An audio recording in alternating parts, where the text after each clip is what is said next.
Finally, I'm back.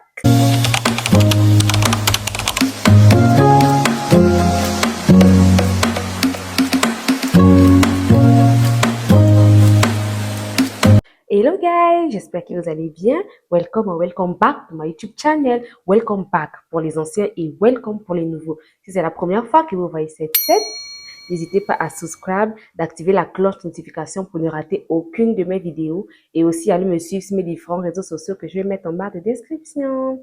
Donc, pour cette nouvelle vidéo, j'ai décidé de parler de comment glow up et comment se réinventer pour 2024. Ouais, il y a beaucoup de choses à dire. Donc, voilà, j'ai pas envie que la vidéo soit longue. On va rentrer dans le vif du sujet. J'ai décidé de classer la vidéo en 4 parties. La première partie va parler du physique.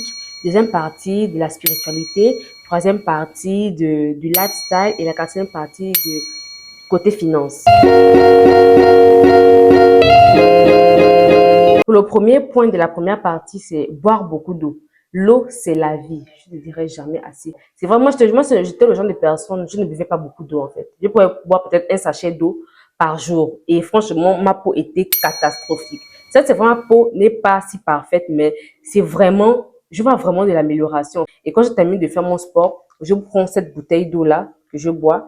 Et dans la journée, c'est cette bouteille, 3 bouteilles d'eau comme ça que je prends et je suis calée. Mais je crois que ma peau est plus lumineuse et elle est plus saine. Vous devez prendre des suppléments daily, c'est-à-dire vous devez prendre des vitamines chaque jour. Mais, avant de consommer toutes sortes de vitamines, allez d'abord demander l'avis de votre médecin et consulter pour savoir quelles sortes de vitamines vous pouvez prendre en fait. Moi, ce que je prends, c'est la vitamine C. C'est très bon pour booster le système immunitaire, c'est très bon pour la skin. Et il y a aussi un autre supplément que j'ai envie de prendre. Je suis en train de lorgner sur ça. Je ne sais pas s'il faut acheter ou pas. C'est le fish oil omega 3. Parce que moi, je suis une jeune personne. Avant de consommer quelque chose, je fais d'abord beaucoup de recherches. Je pèse le pour et le contre. Donc, j'ai vu les avantages du oméga 3 là. Et je vais essayer ça en fait. Soyez présentable à la maison. En fait, investissez dans des cute pyjamas, investissez dans les bonnes chemises de nuit, investissez dans des bons habits de maison en fait. Ne restez pas en pagne. On se connaît, nous les femmes africaines, on aime bien rester en pagne à la maison. Toute la journée, on est en pagne. Investissez dans des bons vêtements confortables en fait. Privilégiez 6 à 7 heures de sommeil. Dormir est vraiment important pour le corps. Dormir est vraiment important pour ton moral. Parce que quand tu dors tard et que tu te réveilles le lendemain, tu te réveilles tôt pour aller travailler, je te jure que ça va impacter ton moral. Toute la journée, tu seras fatigué. Toute la journée, tu seras énervé. Moi, c'est comme ça que je me sens en fait. Toute la journée, je me sens fatiguée. Je me sens énervée. Tout m'énerve. Mettez le réveil à la veille. Vous mettez votre réveil. Peut-être vous devez dormir peut-être à 22h30 ou bien 23h pile. Vous mettez votre réveil et le lendemain, vous avez aussi réglé votre réveil à 6h. Je vous assure que vous allez voir un changement dans votre comportement, changement dans votre peau. Vous devez avoir une hygiene routine, que ce soit daily, weekly ou monthly. Daily, faites comme d'habitude en fait. Vous prenez vos toners, vous avez votre moisturizer, vos sérums, votre crème solaire et tout. Maintenant, weekly, c'est-à-dire vous allez pamper yourself, c'est-à-dire vous allez frotter, gommer le corps, gommer le visage, exfolier le corps, le visage, faire des masques de soins à la maison, nettoyer vos ongles. Maintenant, pour le mois monthly, peut-être vous allez aller au spa pour aller racler le visage, bien enlever les sébums et tout ça là en fait. Bougez votre corps 3 à 4 fois par semaine. Restez pas sur place. Perdez des kilos en fait. Je ne demande pas d'être maigre. Moi, je suis pas mince. Moi, je suis pas mince. On ne demande pas d'être mince ou d'être maigre ou de rentrer forcément dans les critères de la société. Non. Mais au moins, quand on vous regarde, il faut qu'on sente que vous prenez soin de vous en fait. Cuisiner à la maison. Qu'est-ce qui vous coûte de cuisiner chez vous? Vous avez tout dans votre cuisine. Rentrez dans votre cuisine et cuisinez. Apprenez à cuisiner, apprenez à manger chez vous. Certes, c'est vrai, de temps en temps, vous pouvez commander, mais pas tout le temps. Il y a des filles, elles commandent tout le temps. En tout cas, vous avez l'argent, hein, vous commandez tout le temps parce que là où les choses ont augmenté, là, tu dois d'abord payer pour la nourriture et payer pour la livraison. Oh, c'est beaucoup. Allez me suivre sur Instagram. J'ai une bulle là-bas, Special Kitchen. Moi, j'adore cuisiner. Donc, moi, je mange toujours à la maison. C'est vrai que je ne mange pas tout le temps à la maison. Des fois, quand j'ai envie de me faire plaisir, je sors, je m'en vais manger dehors. Mais pas tout le temps. Parce que quand tu gaspilles ton argent, en fait, essaie un peu de calculer. Dans le mois, tu as compris combien? Et essaie de calculer combien ça te fait. Je te jure que ça peut-être, en gagnant 6 personnes, ça peut te faire 300 à 400 Ghana. Alors qu'avec les 300, 400 Ghana, tu peux faire autre chose avec. Tu as la nourriture à la maison. Sors ton poulet, sors ton poisson, grille-le. Peut-être tu as à checker à côté. Moi, j'avais à checker. Ou bien si tu n'as pas de truc, prends à checker avec œuf. Ok, maintenant nous avons à la deuxième étape. La deuxième étape, c'est la spiritualité. Ok, pour le premier point, nous avons tout d'abord reconnaître que Dieu est ton sauveur, ton Seigneur et sauveur. Avant de rentrer dans la spiritualité, avant de dire que oui, je suis chrétienne, mais avant de dire que je suis croyante. Est-ce que tu reconnais que Dieu est ton sauveur? Est-ce que tu reconnais que c'est grâce à lui que tu vis? Est-ce que tu reconnais que c'est grâce à lui que tu peux te lever chaque matin? Parce qu'il y a plusieurs qui n'ont pas eu cette grâce que tu as là. Hein. Il y a plusieurs qui sont morts. Mais toi, tu as fait de janvier à décembre. Tu es en vie. Il t'a protégé. Et tu ne reconnais pas que c'est lui. Reconnais d'abord ça. Tu vas faire des jeûnes chaque mois.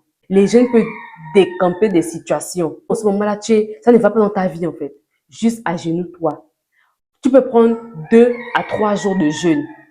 Mets-toi dans la présence de Dieu. Et je te jure qu'il va répondre. Dieu répond toujours à ses enfants. Si tu veux le changement dans ta vie, Dieu peut te changer. En fait, jeûner, tu te prives en fait de quelque chose en fait. Sur YouTube, j'étais tombée sur un témoignage d'une fille elle avait jeûné, en fait, elle fait le jeûne d'Esther. Elle a dit qu'elle a trouvé le travail après ce jeûne. Elle a trouvé aussi son appartement après ce jeûne. Lis ta Bible chaque matin. Moi, ce que je fais, quand je me réveille, je loue le Seigneur, je prie et je lis ma Bible. Tu dois incorporer cela dans ta routine. Lire la Bible chaque matin. Moi, la Bible m'a vraiment appris plusieurs choses en fait, que je ne connaissais pas. Quand ça dans la vie de tous les jours, dans le côté spirituel. Beaucoup de choses que tu ne comprends pas dans la vie se trouvent dans la Bible. Juste lis ta Bible. Je follow une page sur Instagram. Ça s'appelle Woman of Power. Et chaque fin du mois, elle fait sortir un calendrier. Et dans ce calendrier-là, chaque jour, il y a des versets que tu dois lire. Prie tous les jours. Même si tu es fatigué comme quoi, prie. Murmure un mot de prière. Parce que la prière, ma grand-mère disait toujours, la prière est une puissance. Tu ne sais pas ce que la prière fait dans le monde spirituel. La prière te délivre de beaucoup de choses. La prière te protège de beaucoup de choses. Tu sais pas, les gens qui rentrent dans nos maisons quand nous dormons la nuit, hein, spirituellement là, ils rentrent dans nos maisons. J'étais tombée sur un témoignage sur YouTube, une ancienne sorcière qui disait que la prière, quand une mère prie pour son enfant, quand elle rentre dans la maison comme ça, elle n'arrive pas à atteindre l'enfant. C'est comme s'il y a une force surhumaine qui la bloque. La prière te protège. La prière protège ta maison. Tout ce que l'ennemi fait dans le noir pour nuire à ta vie, ça va jamais aboutir. Grâce à la prière, grâce à la présence de Dieu dans ta vie. Allez-y à l'église. L'église est très importante. Moi, j'étais le genre de personnes qui disaient, oh, je peux prier à la maison. Non. Va à l'église. Va dans la maison de Dieu. Sois dans sa présence. Écoute les enseignements que ton pasteur dit. Parce que c'est très important. C'est vrai, tu lis la Bible et tout, mais est-ce que tu comprends? Est-ce que tu peux interpréter la Bible? Donc, quand tu lis un passage de la Bible, tu ne comprends pas. Dimanche, tu parlais de moi, ton pasteur. Ah, je n'ai pas compris cela. Expliquez-moi. Il va t'expliquer. Ce que j'aime ici au Ghana, c'est que chaque dimanche, tout le monde va à l'église pour remercier Dieu, pour remettre à Dieu leur nouvelle semaine. Soyez dans une communauté. Moi, j'étais le genre de personne, quand je partais à l'église, dès que le culte termine, je prends mes clics et mes claques, je rentre chez moi. Je n'ai pas la personne. J'étais comme ça. Tu vas à l'église, le culte termine, essaie de parler avec les personnes autour de toi. Il y a tellement de personnes qui méritent d'être connues, en fait. Tellement de belles âmes à l'église. Parle avec les gens à l'église. Sois dans une communauté chrétienne. Au moins, quand ça ne va pas, tu appelles, ils vont prier pour toi. La troisième partie, nous avons le lifestyle. Le premier point, nous avons, vous devez unfollow toutes les personnes, toutes les chaînes de gossip. Moi, ce que je vais faire fin décembre, voilà. Je fais ça chaque fin d'année. Je supprime, je unfollow toutes les pages qui ne m'apportent pas quelque chose, en fait. Qui n'apportent pas un plus dans ma vie. Je supprime ça.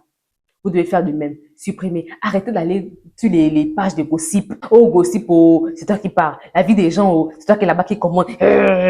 Avec rage. Pourtant, ta propre vie n'est même pas parfaite. Et suivez les comptes des personnes qui parlent de développement personnel, des personnes qui parlent de positivité, des personnes qui parlent de Dieu, des personnes qui, en fait, les personnes qui vont booster votre énergie, en fait.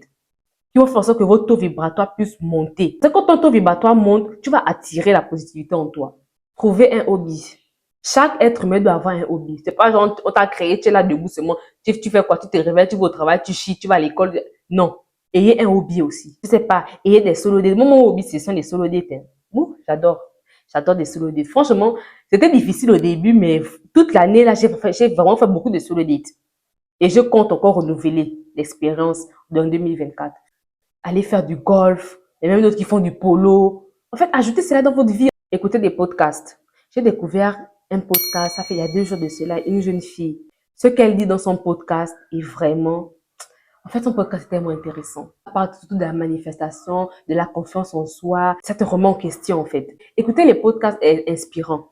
Si par exemple, tu es dans un mood où tu as envie d'avoir confiance en toi, où tu as envie de perdre du poids et tout comme ça, écoute ce genre de podcast-là qui parle de ça, développement personnel. Ne pas écouter des podcasts où, pendant que toi, tu as envie d'avoir confiance en toi, toi, tu vas aller pour écouter des podcasts de true crime. Ça t'apporter quoi? Parce que c'est même pas dans ton mood. Ayez des affirmations journalières. Moi, ce que j'ai fait, c'est que j'ai un post-it, je crois que c'est le post-it, non? J'écris mes affirmations dessus et je colle ça sur mon miroir. Donc, à chaque fois que je me réveille, ou bien à chaque fois que je fais ma skincare, je lis les affirmations là. Vous devez avoir des boundaries, que ce soit avec la famille, les amis. Ne soyez pas accessible. Parce que quand tu es accessible là, les gens te manquent de respect. C'est comme si tu es une poubelle, les gens viennent déposer leurs ordures et s'en vont. Tu rentres pas dans mon territoire comme ça. En fait, je ne permets pas à tout le monde d'être en contact avec moi. C'est important pour ma santé mentale. Parce que je n'ai vraiment plus envie d'être comme il y a 2 ans de cela. Non, j'ai plus envie d'être ainsi. Je suis une nouvelle personne et je veux rester. J'ai pas envie de foutre en l'air tout le travail que j'ai fait. Ce sont les énergies, en fait. Je crois beaucoup aux énergies. Si ton énergie ne matche pas avec la mienne, pourquoi je vais forcer? Je vais pas t'inviter dans ma vie. Quand tu rentres dans ma vie, c'est que franchement, j'ai privilégié et franchement, j'étais vraiment bien observée avant de rentrer dans ma vie. Parce que j'ai pas envie de faire rentrer n'importe qui. Après, tu vas venir me manquer de respect et tout. Non, non, non. Organisez votre maison. Soyez organisés. Là, à la fin d'année, là, nettoyez votre maison de fond en comble. Jetez ce que vous devez jeter. Donnez à l'orphelinat ce que vous devez donner à l'orphelinat. Mais votre maison, en fait, changez la position de votre lit, changez les draps, changez les rideaux. En fait, changez tout dans votre maison. S'il faut acheter des nouvelles choses, achetez ça. Que votre maison puisse sentir bon. De la même manière que vous êtes propre sur vous à l'extérieur, c'est la même manière que votre maison, en fait, votre maison doit vous refléter, en fait. Quand les gens de l'extérieur viennent chez vous, qu'ils ne soient pas surpris. Qu'ils se disent que c'est normal, c'est elle, en fait. Ça, vraiment, ça, on sent que c'est elle qui habite là. Crée des connexions. Dans le monde, là, tu dois avoir des connexions. Sinon, hey, tu vas stagner, oh. C'est comme ça. Même pour aller déposer des dossiers, tu dois connaître X ou Y qui va te positionner, qui va te pistonner là-bas, mais qui va te dire, oh, attention, il y a un concours là-bas, viens déposer. C'est comme ça. Sauter le cap. Parce que personne ne va venir te le dire si toi-même tu t'aides pas. Ayez une self-care routine. Chaque mois, par exemple, vous décidez, par exemple, d'aller peut-être à l'eau spa. C'est votre self-care routine. Vous pouvez décider, par exemple, pour ceux qui ont plus d'argent, vous pouvez décider peut-être de sortir de votre ville, aller dans une autre ville, visiter l'autre ville, ou bien aller dans un hôtel d'une autre ville, vous isoler, rester juste entre vous, en fait. Ça, c'est self-care. En fait, tout ce qui va vous permettre de vous sentir bien. Ok, maintenant, pour la dernière étape, nous avons, écoutez, on va parler du côté financier. Premier point, nous allons parler de budget, en fait. Traquez vos dépenses. Allez sur App Store ou même Play Store, téléchargez une application qui fait cela. Ou alors, achetez-vous un Binder Budget. Vous mettez votre argent dans chaque enveloppe, le montant que vous dépensez chaque mois de chaque enveloppe. Donc, tout ce qui va sortir de votre poche, vous notez cela. Et à la fin du mois, vous allez voir, ça vous faire sortir tout ce que vous avez acheté durant tout le mois. Et comme ça, vous allez voir ce qu'il faut trier, ce qu'il faut enlever, ce qu'il faut ajouter. Supprimez les abonnements inutiles. J'ai supprimé l'abonnement de la salle de gym parce que ça avait augmenté. Je suis pas prête à payer peut-être 200 et quelques Ghana ou 300 et quelques Ghana par mois pour la salle de gym. Non, non, non, non. Donc, j'ai préféré faire le sport à la maison. C'est plus pratique. Avoir une autre entrée que ce que vous avez maintenant. Ayez plusieurs entrées. Ayez plusieurs options dans la vie. Surtout du côté financier, vous devez avoir plusieurs options. Il n'y a pas seulement qu'une seule option. Et même si la seule option que vous avez là, ça tombe, tu n'arrives pas à avoir de l'argent de là-bas. Ou bien on te vire ou je ne sais pas quel, il y a eu un imprévu. Tu fais comment? Écoutez des podcasts aussi qui parlent de money, money, money. Bon, voilà quoi. J'espère que la vidéo va vous plaire. N'hésitez pas de liker, de commenter, de partager et on se retrouve très prochainement. Bye!